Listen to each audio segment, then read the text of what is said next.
Tuhan Yesus memberkati. Ada sukacita, ada sukacita. Haleluya, kita semua boleh memasuki bulan yang baru. Di bulan Juli, tanpa terasa pemeliharaan Tuhan sungguh sempurna dalam setiap kehidupan masing-masing dari kita. Dan masih ibadah online, tetapi tidak mengurangi sukacita untuk memuji Tuhan. Ada amin? Baik Bapak Ibu, kita akan memulai ibadah kita. Kita satukan hati, kita tundukkan kepala, dan mari kita berdoa. Kami mengucap syukur kepadamu ya Allah, Tuhan yang hidup. Kami mengucap syukur kepadamu Yesus Kristus atas penebusanmu atas setiap kami. Kami mengucap syukur kepadamu Roh Kudus, karena Engkau yang menguatkan kami, memberikan penghiburan untuk setiap kami Tuhan. Ada bersama-sama dengan kami. Kami mengucap syukur untuk nafas kehidupan, kesehatan yang masih Tuhan beri sampai pada hari ini. Dan saat ini Tuhan Yesus, kami akan memulai ibadah kami. Kami mohon Tuhan memberkati, menyertai. Dari awal pertengahan hingga pada akhirnya, kiranya nama Tuhan saja yang dipuji, ditinggikan, dan dimuliakan di tempat ini. Di dalam nama Tuhan Yesus, kami berdoa dan mengucap syukur. Haleluya. Amin. Kita tenangkan hati kita Bapak Ibu Saudara semuanya. Saya berikan kesempatan 2 menit masing-masing dari kita untuk mengucap syukur.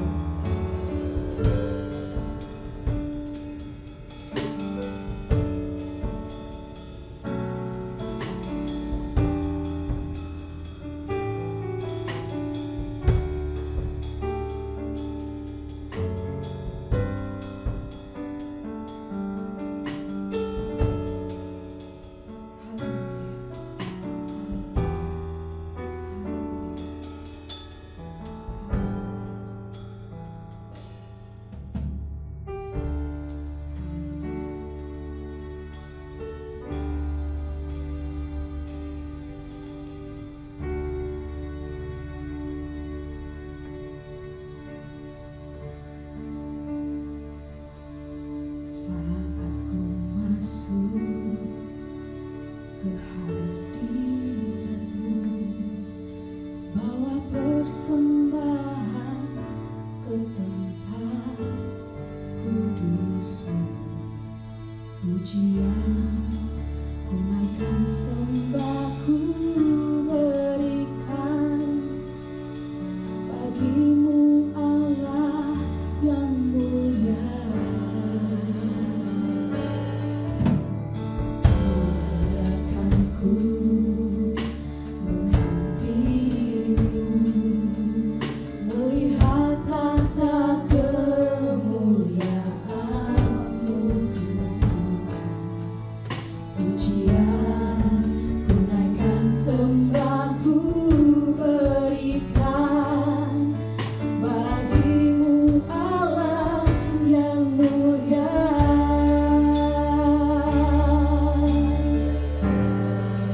kami telah dilahirkan kembali.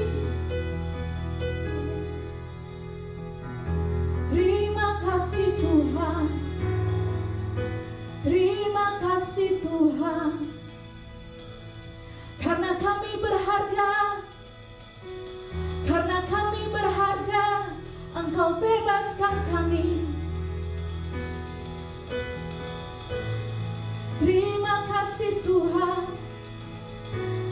Kau pulihkan gambar yang telah pudar, yang telah rusak. Terima kasih Yesus, hanya pujian bagimu. hanya sembahmu, untuk menyenangkanmu. Biarlah hidup kami boleh menyenangkan-Mu Tuhan Yesus. Karena apapun yang kami lakukan Tuhan, tidak bisa membayar, tidak sebanding dengan kasih-Mu di dalam kehidupan kami Tuhan.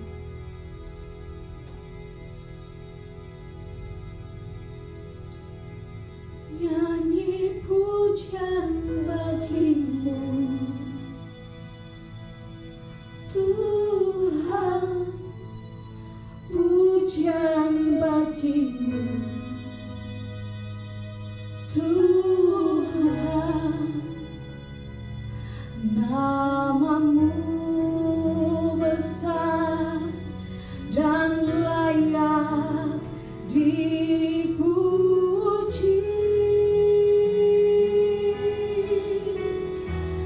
Nyanyi pujian bagimu,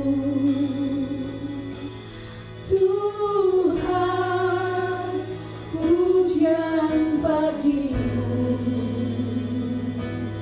Tuhan.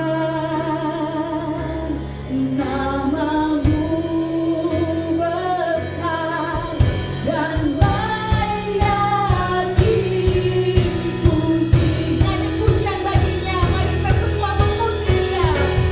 Nyanyi pujian bagimu, oh pujian bagimu, pujian bagimu, Tuhan. Namamu besar dan layak dipuji. Sekali lagi nyanyi pujian bagimu, Tuhan, pujian bagimu, Tuhan. Namamu besar dan layak dipuji. Namamu besar, namamu besar dan layak dipuji. Namamu besar, namamu besar dan layak dipuji.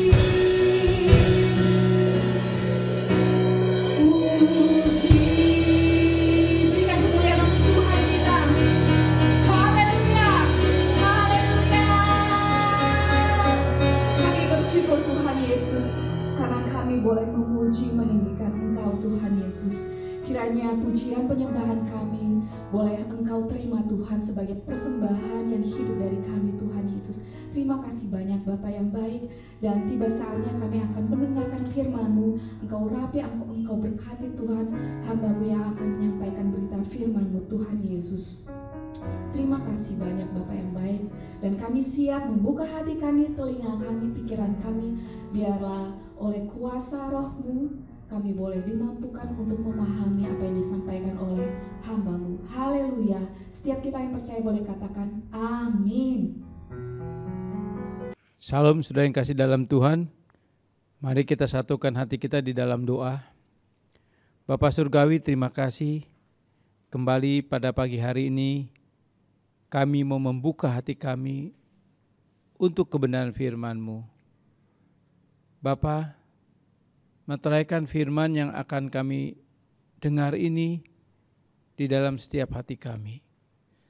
Dan jadikan firman ini Bapa menjadi benih yang unggul bagi kami. Sehingga benih ini akan tumbuh berakar dan berbuah di dalam kehidupan kami ini. Sehingga dalam kehidupan kami, dalam hari lepas hari, kami betul-betul boleh menghasilkan buah 100 kali lipat, 60 kali lipat, dan 30 kali lipat. Bapa, kami sadar dan kami tahu, oleh karena kasih karunia dan anugerah-Mu saja, kami boleh menjadi orang pilihan-Mu. menjadi orang yang percaya kepadamu di dalam Yesus Kristus Tuhan. Dan karena iman kami kepada Yesus Kristus Tuhanlah, kami boleh menerima pembenaran, pengudusan yang daripada Engkau. Dan kami boleh memiliki status sebagai anak-anak-Mu ya Bapa. Terima kasih Bapa buat semua anugerah ini. Dan dalam kehidupan kami sebagai anak-anak-Mu Bapa, kami pun punya tanggung jawab, yaitu agar hidup kami, dimanapun kami berada, kami boleh menjadi berkat. Kami boleh menjadi surat-surat Allah yang hidup dalam hidup kami. Sehingga lewat hidup kami, banyak orang boleh melihat Engkau. Boleh membaca firman di dalam sikap dan perilaku kami. Oleh sebab itu Bapa, kami mau siapkan hati kami untuk menerima firman-Mu. Demikian juga ya Bapa, pakai hamba-Mu ini, urapi hamba-Mu ini dengan urapan daripada Engkau. Kuduskan hamba ini ya Bapa oleh kuasa darah Yesus, sehingga hamba boleh layak menjadi alat-Mu. Sebab hamba sadar siapakah hamba ini. Hamba adalah manusia yang penuh dengan dosa dan kesalahan. Kuduskan Bapa, layakkan hamba, sehingga betul-betul hamba layak untuk menyampaikan isi hati-Mu. Berfirmanlah kepada kami Bapa. Kami siap untuk mendengarnya. Di dalam nama Tuhan Yesus, kami berdoa dan mengucap syukur. Amin. Sudah yang kasih dalam Tuhan, kita masuk ke bagian yang kedua dalam seri khotbah saya, yaitu keharusan pendamaian dari Allah bagi manusia. Ini kita masuk bagian kedua dan kita akan memulai membahas firman Tuhan dari Injil Yohanes pasal 3 ayat 16. Sebelum saya memulai untuk kita masuk dalam renungan Yohanes 3 ayat 16, saya mau meralat sedikit mengenai khotbah saya pada waktu tanggal 28 Juni di mana Nikodemus itu sebagai anggota Sanhedrin, Saudara, bukan anggota Sanherib. Karena waktu pada tanggal 28 Juni saya katakan Nikodemus anggota Sanherib, seharusnya Sanhedrin. Jadi itu mahkamah agama yang tertinggi di dalam keagamaan bangsa Yahudi. Jadi Nikodemus adalah anggota dari Sanhedrin, bukan Sanherib. Dan anggota Sanhedrin itu berjumlah 71 orang, bukan 20 orang. Yang seperti saya katakan pada waktu tanggal 28 Juni. Jadi saya sudah meralat kesalahan yang saya buat, kesalahan yang saya katakan pada waktu 28 Juni ini. Nah Saudara, kita akan baca Injil Yohanes pasal 3 ayat 16. Demikian firman Tuhan. Karena begitu besar kasih Allah akan dunia ini, sehingga Ia mengaruniakan anaknya yang tunggal, supaya setiap orang yang percaya kepadanya tidak binasa, melainkan beroleh hidup yang kekal. Seperti yang saya katakan waktu lalu, bahwa Yohanes 3:16 ini adalah penyempurna daripada kitab Injil. Yohanes 3:16 ini berita kabar baik yang ditunggu-tunggu oleh bangsa Israel. Tetapi kita tahu bangsa Israel menolak Mesias yang datang ini. Saudara yang kasih dalam Tuhan, mengapa Allah harus mendamaikan dirinya dengan manusia? Mengapa Allah harus mengharuskan pendamaian dengan manusia? Saudara, kalau manusia yang sudah jatuh dalam dosa, yang sudah tercemar dengan dosa, manusia tidak akan pernah mungkin mencari Allah. Manusia tidak akan pernah mencari Allah. Oleh sebab itu Allah harus datang ke dunia, mengadakan pendamaian bagi manusia. Jadi semua ini dimulai dari inisiatif Allah. Dan ini adalah sesuatu penggenapan dari apa yang telah Allah janjikan kepada orang tua pertama kita di dalam Kejadian 3 ayat 15. Yaitu Injil pertama yang diberitakan di Taman Firdaus atau di Taman Eden. Roma pasal 3 ayat 10 dan 11 saya akan bacakan. Seperti ada tertulis, tidak ada yang benar, seorang pun tidak. Tidak ada seorang pun yang berakal budi. Tidak ada seorang pun yang mencari Allah. Semua orang telah menyeleweng. Mereka semua tidak berguna. Tidak ada yang berbuat baik, seorang pun tidak. Kalau kita lihat lagi dalam ayat 11. Dikatakan tidak seorang pun yang mencari Allah. Maksud ayat ini apa, saudara? Dikatakan tidak ada seorang pun yang mencari Allah. Tadi saya katakan, karena orang tua pertama kita jatuh dalam dosa, sehingga semua keturunan daripada Adam dan Hawa sudah terkontaminasi dosa. Dan karena dosa itulah manusia tidak mungkin mencari Allah. Manusia tidak mungkin mencari Allah. Tetapi di dalam ayat 11 ini dikatakan maksud daripada tidak seorang pun yang mencari Allah ini maksudnya apa? Sedangkan saudara tahu, saat ini kita tahu ada banyak agama-agama. Semua mengatakan percaya kepada Allah. Percaya kepada Tuhan. Lalu bagaimana hubungannya dengan Roma pasal 3 ayat 11 ini? Di mana Roma pasal 3 ayat 11 ini mengatakan tidak ada seorang pun yang mencari Allah. Seharusnya kalau kita melihat konteks dari Roma pasal 3 ayat 11, seharusnya tidak ada agama di dunia ini, saudara. Sebab dikatakan tidak ada seorang pun yang mencari Allah. Tapi bukti dan faktanya yang ada, kita tahu. Ada banyak agama di dunia ini. Dan semua mengatakan percaya kepada Allah. Nah kalau gitu ayat ini benar atau tidak, saudara? Nah jadi ayat 11 ini, saudara, maksud tidak ada seorang pun yang mencari Allah, maksudnya adalah mencari Allah yang benar. Mencari Allah pencipta langit, bumi, manusia dan seluruh alam semesta ini. Mencari Allahnya Abraham, Allahnya Ishak, Allahnya Yakub. Maksud mencari Allah di ayat 11 itu tujuannya adalah ditujukan kepada Allah yang benar. Kepada Allah yang benar, saudara. Manusia sudah terkontaminasi dosa.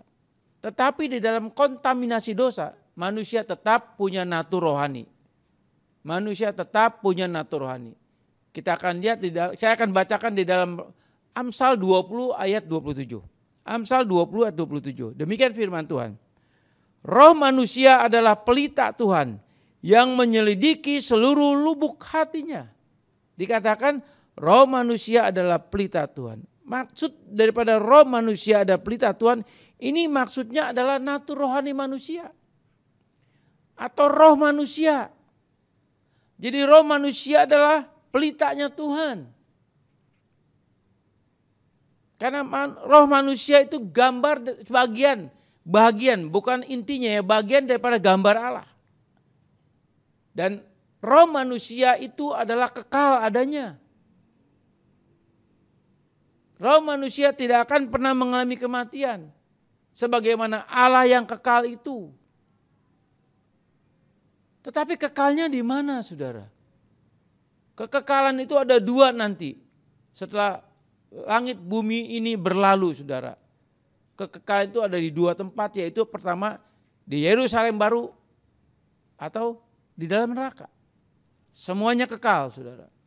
Jadi roh itu nggak akan mengalami kematian. Jadi roh manusia dikatakan sebagai pelita. Pelitanya Tuhan. Ini gambaran daripada gambar Allah yang ada di dalam diri semua manusia. Lalu saudara yang kasih dalam Tuhan, karena manusia ini punya natur rohani, di mana natur rohani ini ada sifatnya.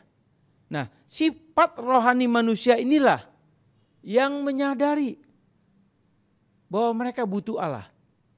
Mereka perlu Allah. Nah, lalu apa yang mereka lakukan? Manusia berusaha mencari Allah. Manusia berusaha mencari Allah. Tetapi karena manusia sudah jatuh dalam dosa, dosalah yang menciptakan Allah versi menurut pengetahuan manusia. Sehingga akhirnya kita tahu, saudara, mereka menciptakan Allah menurut pengetahuan mereka yang sudah terkontaminasi dosa. Jadi yang dikatakan Roma 3 ayat 11, itu bicara bukan Allah yang disembah oleh Bapak Abraham, Bapak Ishak dan Bapak Yakub. Bukan Allah yang saudara dan saya sembah di dalam Yesus Kristus Tuhan. Ini Allah yang lain yang mereka sembah. Berbeda, saudara.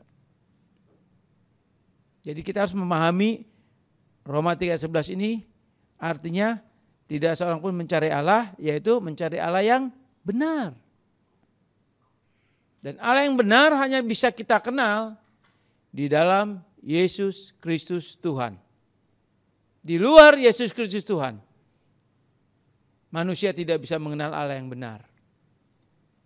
Saudara dan saya beroleh kasih karunia dan anugerah daripada Allah.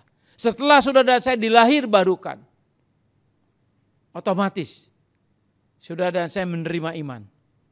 Dan iman itulah yang membawa saudara kepada si pemberi iman, yaitu Allah yang kita sembah dan kita kenal di dalam Yesus Kristus Tuhan. Saudara, manusia pasti binasa karena dosa. Oleh karena itu Allah harus datang ke dunia ini. Allah harus mengadakan pendamaian bagi manusia. Manusia begitu berharga di mata Allah. Sebab manusia adalah gambar daripada Allah. Allah begitu mengasihi manusia. Seperti Yohanes 3:16 dikatakan, karena begitu besar kasih Allah akan dunia ini. Sehingga ia mengaruniakan anak yang tunggal supaya setiap orang yang percaya kepadanya tidak binasa melainkan beroleh hidup yang kekal. Nah, Yohanes 3:16 ini saudara dibagi 7 bagian dalam khotbah yang saya akan bawakan saudara. Sekarang kita masuk ke bagian yang pertama, yaitu dikatakan karena begitu besar kasih. Sampai di sini saudara. Karena begitu besar kasih. Begitu besar kasih. Ini kalimat yang luar biasa saudara. Sepertinya kalimat kalau kita baca seperti sepotong karena tidak ada Allahnya saudara. Ini memang begitu besar kasih dan Allah ini memang terputus saudara. Berbeda konteksnya, berbeda konsepnya saudara. Saya mau menjelaskan dulu tentang begitu besar kasih. Nah, dalam bahasa aslinya disebut hautos gar agapesen. Jadi begitu besar kasih artinya hautos gar agapesen. Artinya apa? Kasih yang tidak terhingga, kasih yang tidak terpahami. Pernyataan kasih yang pertama yang kuat yang menyelamatkan manusia. Itu hautos gar agapesen. Jadi kasih yang betul-betul tidak terpahami, kasih yang tidak terhingga besarnya. Unlimited, tidak terukur besarnya. Itu hautos gar agapesen. Dan kasih dalam bahasa yang dikatakan ayat 16 ini karena begitu besar kasih Allah. Jadi kasih di dalam bahasa Indonesianya ini bentuknya kata benda saudara. Tapi kalau kita lihat dalam bahasa aslinya, itu bukan kasih kata benda, tapi kasih kata kerja. Jadi artinya kalau saya salin ke dalam bahasa aslinya dikatakan begini saudara. Demikian karena mengasihi. Demikian karena mengasihi Allah mengaruniakan anak yang tunggal. Jadi kalimat kasih ini sebetulnya kalimat mengasihi, kalimat kata kerja. Sehingga disebut hautos gar agapesen. Kasih yang aktif, kasih yang bergerak, kasih yang dari atas turun ke bawah.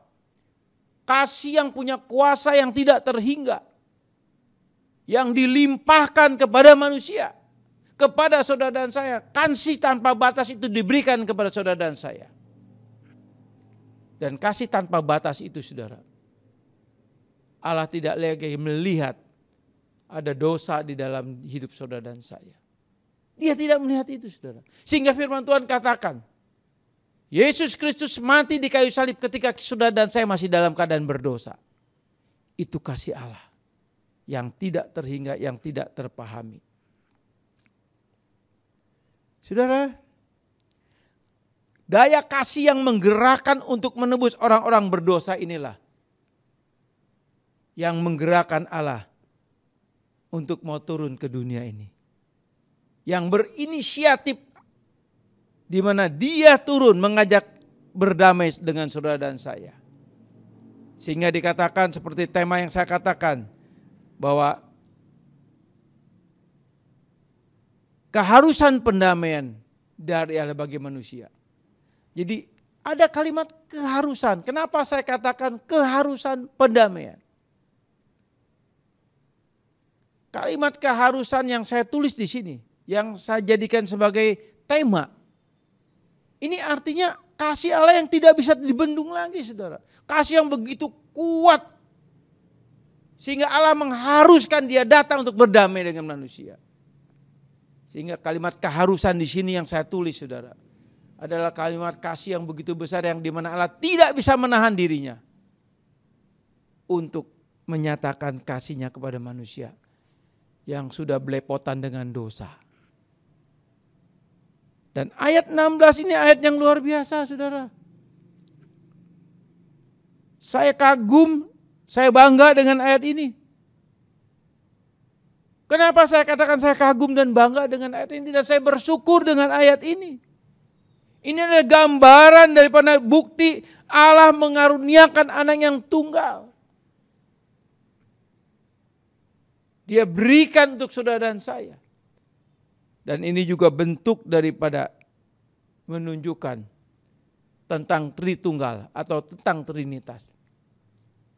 Di sini ada dua pribadi di mana Allah sebagai Bapa dan dia mengutus anaknya Yesus Kristus, pribadi Allah yang kedua. Dia korbankan bagi manusia. Yesus harus mati di kayu salib. Jadi itu korban yang paling menyakiti hati Allah. Tapi karena kasihnya yang begitu besar kepada saudara dan saya, menutupi semua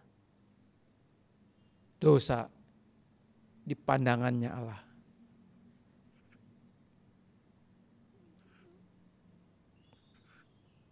Saudara yang kasih dalam Tuhan, kasih di sini dalam bentuk kata kerja yang tadi saya katakan adalah kasih yang tidak pernah berakhir. Jadi kasih yang terus menerus akan berjalan sampai membawa saudara dan saya masuk dalam kerajaan surga. Sampai membawa saudara dan saya masuk ke Yerusalem baru. Jadi kasih yang tidak pernah terputus terus memelihara saudara dan saya. Bagi siapa? Bagi saudara dan saya yang sudah dilahir barukan. Karena ada banyak juga orang Kristen yang tidak dilahir barukan, saudara. Tuhan katakan ada gandum, ada lalang. Dan ini bicara komunitas orang Kristen. Tapi yang dikatakan kasih yang tidak terputus ini berlaku bagi gandum-gandumnya Allah. Dan saya selalu berdoa agar jemaat GB Green to Parep adalah semua gandum-gandumnya Allah. Di mana kasih Allah terus mengalir dalam hidup saudara dan saya. Jadi kasih yang tidak pernah berakhir. Kasih yang agung, kasih yang melampaui segala batasan, kasih yang melampaui segala batasan. Jadi tidak ada lagi pembatas untuk kasih Allah dan tidak ada satu kuasa, satu hal apapun yang bisa menghalangi kasih Allah turun atas saudara dan saya. Jadi saat ini saudara dan saya, kita hidup dalam kasih Allah. Kasih Allah terus memelihara hidup saudara dan saya. Seringkali kita merasakan, saudara, ketika saudara dan saya punya pergumulan, punya masalah, apapun masalah itu, seringkali kita merasakan kasih Allah itu seperti tidak ada pada kita. Saudara, mengukur kasih Allah itu bukan dengan natur daging saudara dan saya. Tapi mengukur kasih Allah harus dengan hati kita. Mengukur kasih Allah harus dengan natur rohani kita. Mengukur kasih Allah harus dengan iman kita. Tanpa iman kita tidak bisa mengukur kasih Allah itu. Sebab saya katakan, saudara, bahwa di dalam kehidupan kita sebagai orang percaya, sebagai orang pilihan, kita ini memiliki hubungan dua arah. Allah dengan kita, kita dengan Allah. Dan yang membangun hubungan dua arah ini adalah apa? Iman yang Allah berikan saudara saya. Sebab tanpa iman kita tidak akan pernah bisa memiliki hubungan dua arah. Nah saudara, jadi kasih Allah itu kasih yang tanpa batas, kasih yang agung, kasih yang terus mengalir tidak pernah berhenti, kasih yang melampaui segala batasan. Itu saudara dan saya terima, terus mengalir sejak saudara dan saya dilahirbarukan oleh Allah. Sehingga kita disebut sebagai anak-anak Allah. Nah saudara, kasih yang agung ini adalah kasih yang tidak ada akhirnya, yang tadi saya katakan tanpa batas, yang tidak pernah berakhir. Nah di dalam 1 Yohanes pasal 4 ayat 10 ya. 1 Yohanes pasal 4 ayat 10 dan ayat 19. Ya. 1 Yohanes pasal 4 ayat 10 dan 19. Inilah kasih itu, bukan kita yang telah mengasihi Allah, tetapi Allah yang telah mengasihi kita dan yang telah mengutus anaknya sebagai pendamaian bagi dosa-dosa kita. Kita mengasihi karena Allah lebih dahulu mengasihi kita. Saudara perhatikan ayat 10-nya dari 1 Yohanes pasal 4. Inilah kasih itu, bukan kita yang telah mengasihi Allah, tetapi Allah yang telah mengasihi kita dan yang telah mengutus anaknya sebagai pendamaian bagi dosa-dosa kita. Jadi saudara, yang tadi saya katakan bahwa tema khotbah kita dari Yohanes 3:16 adalah keharusan pendamaian dari Allah bagi manusia. Jadi kalimat keharusan ini karena kalimat Allah yang begitu mengasihi. Jadi Allah dulu yang lebih dulu mengasihi saudara dan saya. Sehingga karena kasih yang begitu besar, dia korbankan anaknya untuk dosa saudara dan saya. Untuk dosa saudara dan saya. Pernah enggak saudara merenungkan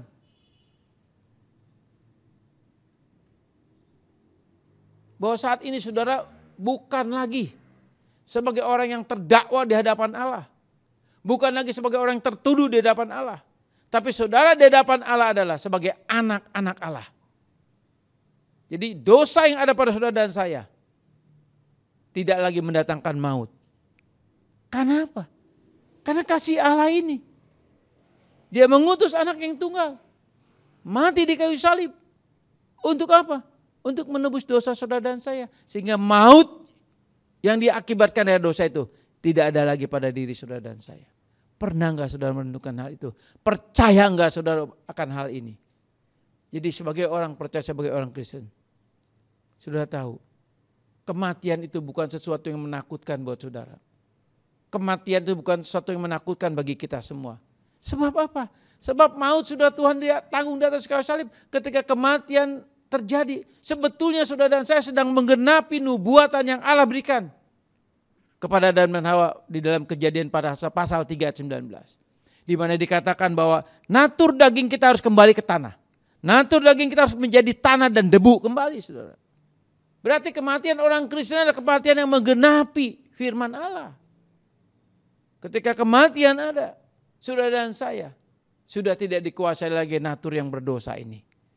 Kita akan ketemu muka dengan Allah Bapa di surga. Bersama Yesus Kristus dan bersama Allah Roh Kudus. Tapi saya kadang-kadang gak ngerti saudara, banyak orang Kristen yang takut mati saudara. Saya gak ngerti takut matinya kenapa saudara. Mungkin karena hartanya terlalu banyak, kekayaan terlalu banyak. Saya gak ngerti saudara. Tapi orang Kristen sejati, dia tahu persis bahwa kalau kematian tiba, sebetulnya dia akan memasuki kehidupan yang lebih indah. Kehidupan yang luar biasa bersama Allah Bapa. Nah saudara, dikatakan bahwa Allah mengutus anaknya sebagai pendamaian bagi dosa kita. Jadi clear saudara. Saudara dan saya saat ini posisinya kita adalah bukan lagi terdakwa, bukan lagi tertuduh, tapi posisi kita adalah sebagai anak-anak Allah. Ini jelas saudara. Dan ini saudara harus mengerti. Jangan sampai iblis lagi menuduh saudara, mengintimidasi saudara, seolah-olah saudara masih sebagai terdakwa. Tidak saudara. Tidak. Saudara dan saya statusnya sebagai anak-anak Allah. Tuhan yang sudah jamin itu. Kasih Allah yang menjamin itu saudara. Lalu ayat Ayat selanjutnya sudah ayat 19. Kita mengasihi karena Allah lebih dahulu mengasihi kita. Kita mengasihi Allah karena Allah lebih dulu mengasihi kita. Nah ini ada hukum timbal balik saudara. Allah sudah mengasihi kita lebih dulu, dia mengutus anaknya dan mati di kayu salib. Nah ini bukti kasih Allah yang besar, yang tidak terhingga, yang tidak terukur, yang terus mengalir bagi hidup saudara dan saya. Nah sekarang bagian saudara dan saya, kita kembali harus mengasihi Allah. Seperti di dalam Matius pasal 22 ayat 37 sampai 40 dikatakan apa? Kasihlah Tuhan Allahmu dengan segenap hatimu, dengan segenap jiwamu, dengan segenap akal budimu. Dan kasihlah sesama manusia seperti dirimu sendiri. Ini jelas sekali saudara. Kalau saudara dan saya sudah menerima kasih Allah yang begitu besar dalam hidup saudara dan saya. Tetapi saudara tidak bisa mengasihi Allah. Saudara tidak bisa mengasihi sesamamu manusia. Terlebih orang-orang percaya, saudara dalam iman. Sesungguhnya saudara belum terima kasih Allah. Kalau saudara belum terima kasih Allah, sesungguhnya saudara belum dilahir barukan. Kalau saudara belum dilahir barukan, sesungguhnya saudara bukan Kristen gandum, tapi saudara Kristen lalang. Cek diri masing-masing saudara. Apakah saudara betul saat ini engkau mengasihi Allah lebih dari segalanya? Apakah betul engkau bisa mengasihi sesama seperti engkau mengasihi diri sendiri? Kita harus jujur sama Tuhan saudara. Kita harus jujur sama Tuhan. Kenapa saya katakan kita harus jujur sama Tuhan? Sebab saudara, kadang saudara, kalau kita mau jujur, dikatakan kasihlah Tuhan Allahmu dengan segenap hati, jiwa, akal budimu dan kekuatanmu. Apakah betul kita bisa lakukan itu? Ini adalah perintah agung daripada Allah kepada setiap orang percaya kepadanya. Jadi saudara dan saya yang mengaku percaya, berarti kita harus mentaati perintah agung ini. Tapi pertanyaannya apakah saudara dan saya, sekali lagi saya katakan, betul enggak saudara dan saya mengasihi Allah dengan segenap hati saudara dan saya? Saudara, ada satu tokoh teolog besar. Saya enggak usah sebutkan namanya. Beliau berkata, ini tokoh teolog yang luar biasa, yang dipakai Tuhan luar biasa. Dalam bukunya dia menulis apa saudara? Dia katakan bahwa Tuhan ampuni saya. Kalau saya belum bisa mengasihi engkau seperti apa yang engkau minta. Pernyataan yang jujur. Pernyataan yang betul-betul tulus dari hati. Pengakuan yang jujur. Saudara memang betul. Allah melihat hati saudara dan saya, bukan melihat sikap saudara. Allah melihat hati saudara, apakah betul hati saudara mengasihi dia? Dia yang lebih tahu. Allah tidak bisa kita bohongi saudara. Dengan mimik yang bagus, dengan pelayanan yang semua serba bagus, dengan pelayanan yang sepertinya kita menyiapkan diri dalam pelayanan, sepertinya pelayanan kita mau diberikan yang terbaik buat Tuhan, menunjukkan lewat pelayanan kita bahwa kita mengasihi Allah. Allah melihat hati saudara dan saya. Saudara, setelah saya membaca kisah teolog ini saudara, seorang teolog ini, saya tertegur saudara, saya tertemplak saudara. Lalu saya renungkan dalam hidup saya, betul gak sih saya mengasihi Allah? Ini saya pribadi loh saudara. Setelah saya renungkan, ternyata level saya mengasihi Allah itu jauh. Saya selidiki lagi saudara. Apakah saya lebih mengasihi Allah lebih daripada kepentingan saya pribadi atau keluarga saya? Ternyata saudara, kalau saya mau jujur, saya masih lebih mengasihi kepentingan saya pribadi. Kalau saya mau jujur, saya lebih mengasihi keluarga saya daripada Tuhan. Dan akhirnya dari situlah saya bertobat. Saya katakan, Tuhan ampuni saya. Kalau saya belum bisa mengasihi engkau lebih dari segalanya. Dan ini setiap saya berdoa saudara. Dalam 1 bulan sampai 2-3 kali saya pasti ingat ini saudara. Pasti selalu katakan, Tuhan ampuni kalau saya belum bisa mengasihi engkau lebih dari segalanya. Sebab saya tidak bisa membohongi Tuhan. Saya bilang, Tuhan tolong saya, mampukan saya untuk saya bisa mengasihi engkau lebih dari segalanya. Beri kemampuan.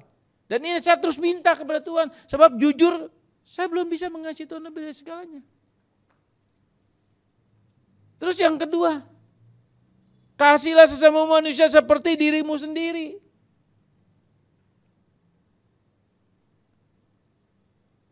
Apakah bisa kita lakukan, saudara? Saya renungkan kembali, saudara. Ternyata level saya mengasihi manusia lebih dari seperti mengasihi diri saya sendiri.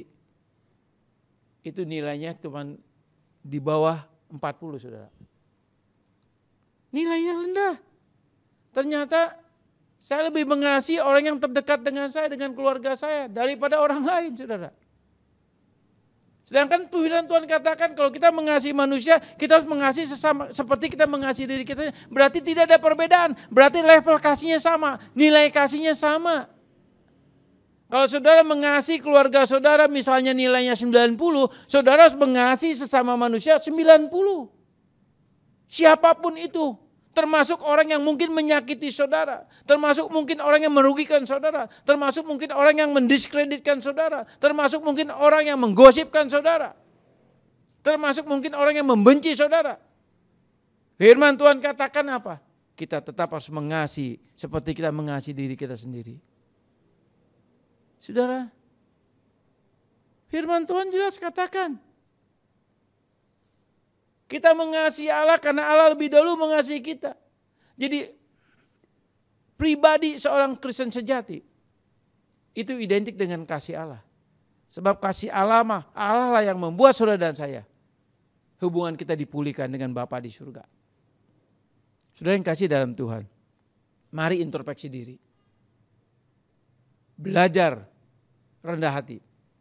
Terbukalah di hadapan Allah. Berkatalah kepada Allah. Bapak ampuni kalau saat ini saya belum bisa mengasihi engkau lebih dari segalanya. Bapak ampuni kalau saya belum bisa mengasihi sesama kami, sesama manusia. Seperti kami mengasihi diri kami sendiri. Kita harus jujur. Ketika kita jujur, Roh Kudus yang ada di dalam hati saudara dan saya, itu dia yang akan menolong saudara dan saya. Memampukan sehingga tahap demi tahap. Secara progres, saudara dan saya. Nilai kasih kita terhadap Allah, nilai kasih kita terhadap sama akan dinaikkan terus. Kita akan belajar, saudara. Dan kita harus bisa untuk hal itu. Karena memang itu janji Allah kepada kita. Saudara, berat untuk kita mengatakan hal-hal yang seperti itu, saudara. Kasih Allah itu kasih yang menetapkan sebelum penciptaan. Kasih Allah kasih yang mengorbankan anaknya pada kayu salib. Kasih yang menjadi magnet bagi orang yang dipanggil untuk datang kepada Allah. Jadi saudara, kasih Allah itu kasih yang bermagnet, saudara. Kasih yang menarik orang datang kepada Allah. Kasih yang membuat orang tertarik kepada Allah. Saudara dan saya bisa percaya kepada Yesus Kristus Tuhan. Karena ada kasih Allah yang membawa saudara datang kepada Yesus. Karena semua anugerah. Nah demikian juga. Kasih Allah yang ada pada saudara dan saya ini harus menjadi magnet. Sehingga orang boleh melihat di dalam diri saudara ada Yesus Kristus Tuhan. Dikatakan kasih Allah di situ. Bahwa kasih Allah itu menetapkan sebelum penciptaan. Kasih Allah menetapkan sebelum penciptaan itu apa? Ini mengenai keselamatan. Ini mengenai rencana Allah bagi setiap manusia. Rencana Allah bagi setiap orang pilihannya. Di mana sebelum dunia ini ada, sebelum alam semesta ini diciptakan, saudara dan saya sebagai orang Kristen sejati, sebagai orang yang sudah membuka hati bagi Yesus, Dia sudah tetapkan dalam kasih-Nya. Dan nama saudara sudah tertulis di dalam buku anak domba Allah. Sebelum dunia ada. Sebelum dunia ada. Dan penetapan semuanya ini karena kasih Allah terhadap saudara dan saya. Saudara, di dalam Efesus pasal 1 dan seterusnya saudara, sampai pasal 14. Itu mungkin minggu depan baru saya akan bawakan saudara. Karena waktu dalam rekaman ini atau khotbah online ini sangat terbatas, saudara. Tapi sebelum saya selesaikan khotbah saya ini, saya mau sampaikan dua hal mengenai Rasul Paulus. Bagaimana Rasul Paulus mengagungkan kasih Allah. Bagaimana Paulus menggambarkan kasih Allah itu dengan luar biasa. Lalu yang kedua, di mana bagaimana Paulus menggambarkan kasih Allah itu sebagai suatu keputusan kekal Allah bagi saudara dan saya. Tetapi dua hal ini juga sudah saya akan bawakan nanti pada tanggal 12 Juli. Karena waktu khotbah online kita ini sangat terbatas sekali, saudara. Tapi saya harap apa yang saya bawakan ini dari Yohanes pasal 3 ayat 16, dari poin yang pertama yaitu begitu besar kasih. Ini belum selesai, saudara. Nanti tanggal 12 Juli saya akan lanjutkan lagi. Saya berharap saudara bisa menyetel ulang nanti setelah ibadah online ini untuk mempelajari bagian yang pertama ini. Dan bagian pertama sekali lagi ini belum selesai, saudara. Nanti akan saya teruskan tanggal 12 Juli. Mari saudara yang kasih dalam Tuhan, kita satukan hati di dalam doa. Bapa Surgawi, terima kasih buat firman yang sudah kami baca, kami renungkan ini. Meteraikan ini dalam setiap hati kami.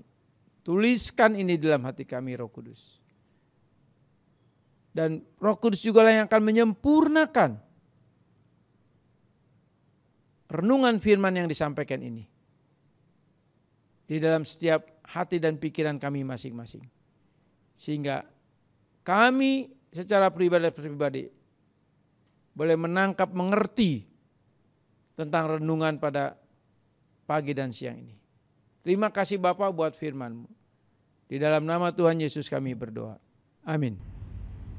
Sudah yang kasih dalam Tuhan, mari kita masuk dalam perjamuan kudus. Siapkan hati saudara dan saya. Sebelum itu saudara yang kasih dalam Tuhan, sebelum kita masuk dalam perjamuan ini, kita diberi kesempatan untuk introspeksi diri kita masing-masing.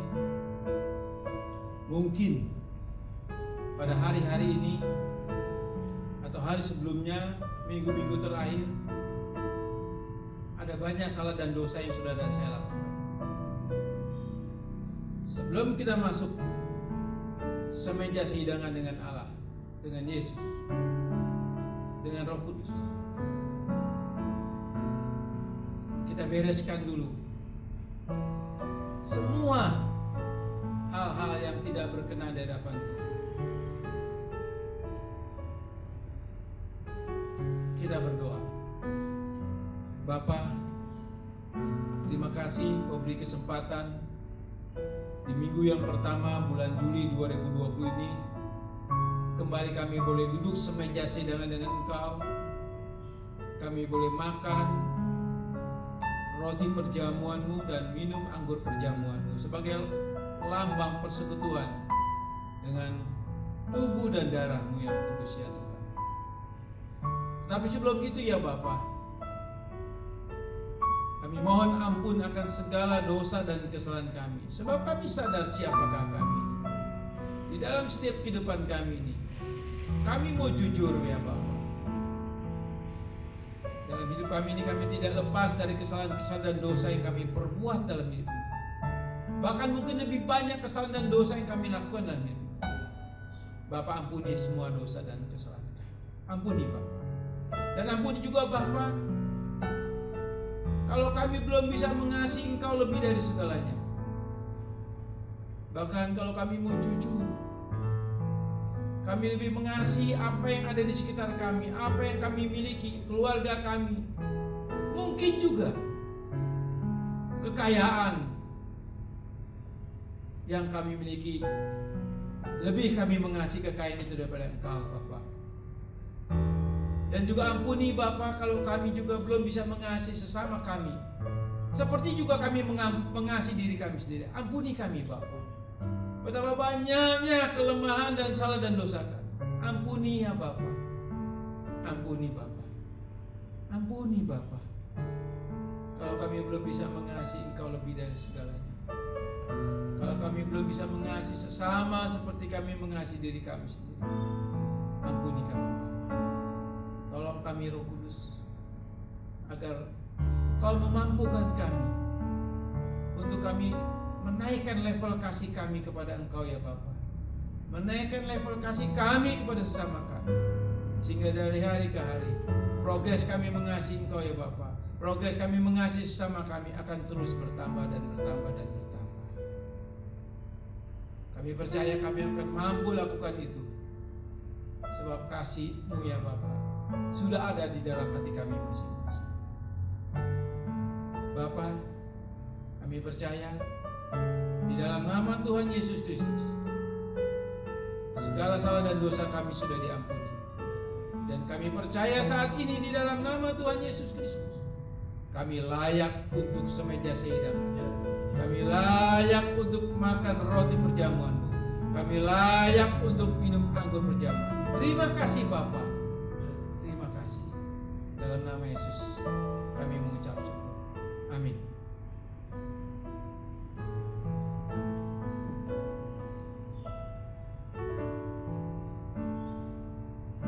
Saya undang untuk jemaat bangkit berdiri di rumah masing-masing. Dan mari kita angkat roti di tangan kanan kita tinggi-tinggi. Dengarkan firman Tuhan. Sebab apa yang kuteruskan kepadamu telah aku terima dari Tuhan, yaitu bahwa Tuhan Yesus pada waktu diserahkan, ia mengambil roti, dan sesudah itu ia mengucap syukur atasnya. Ia memecah-mecahkan dan berkata, inilah tubuhku yang diserahkan bagi kamu. Perbuatlah ini menjadi peringatan akan aku. Saudara yang dikasihi Tuhan, bukankah roti yang kita pecah-pecahkan ini adalah persekutuan dengan tubuh Kristus? Mari kita makan dalam nama Tuhan Yesus Kristus.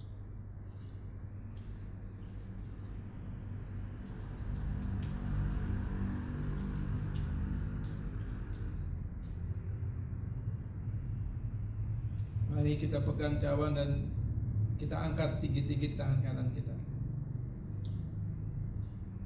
Demikian juga ia mengambil cawan sesudah makan lalu berkata, cawan ini adalah perjanjian baru yang dimeteraikan oleh darahku.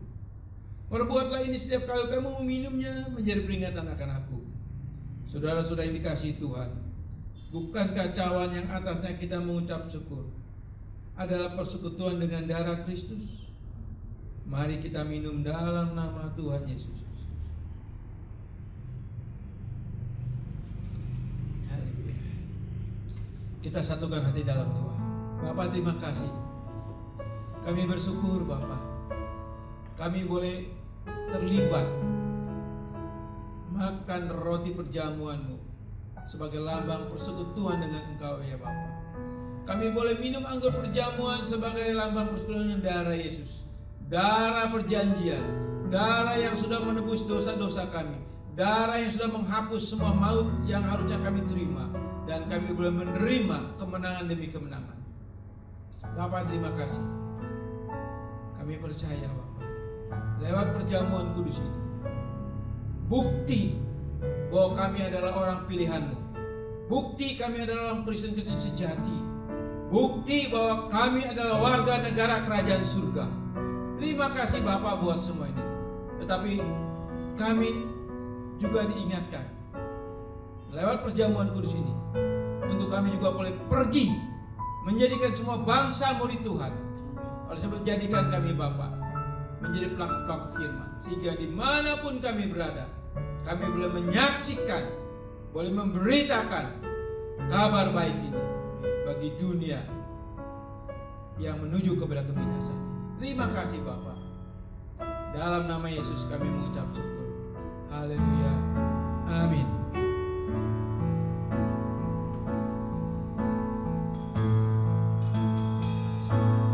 Terima kasih Yesus.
kasih dalam Tuhan, buka hatimu dan angkat kedua tangan.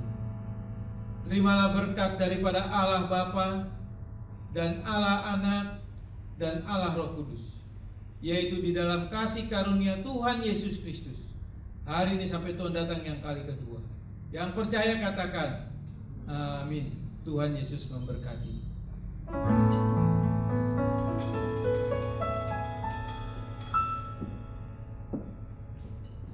Selamat hari Minggu, Tuhan Yesus memberkati.